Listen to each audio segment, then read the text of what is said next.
Welcome back to I's eDesign Codemakers Tutorials. This is part number 3 for Autodesk Meshmixer, and I've already shown you how to manipulate the environment a little bit and to modify objects.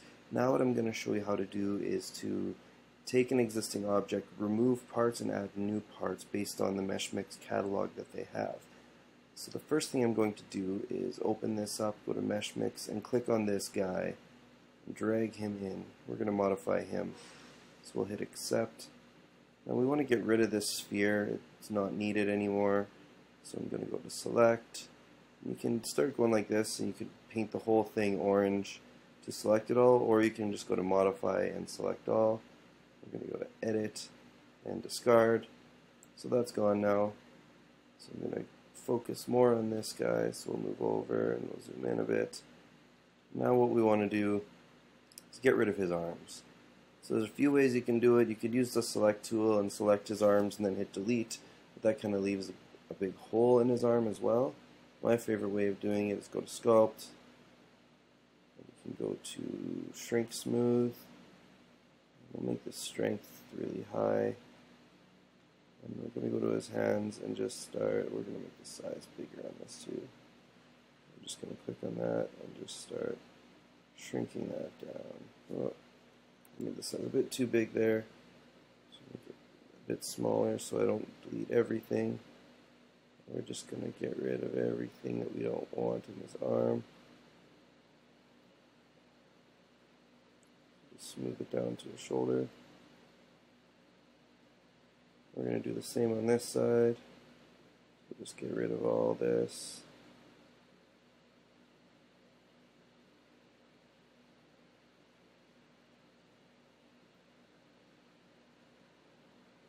Just goes down to a little shoulder. So now our guy doesn't have any arms.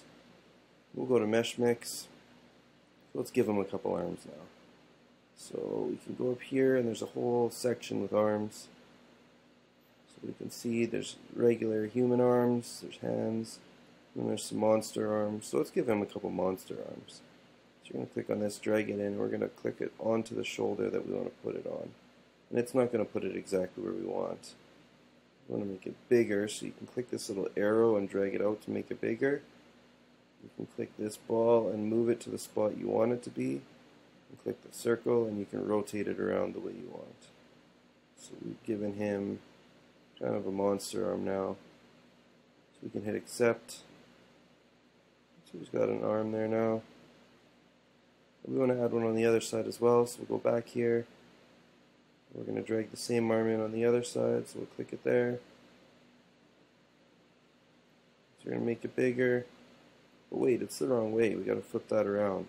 So when you look at this menu that comes up, there's an option to hit flip. So we're going to hit that, and it's going to flip it the other way.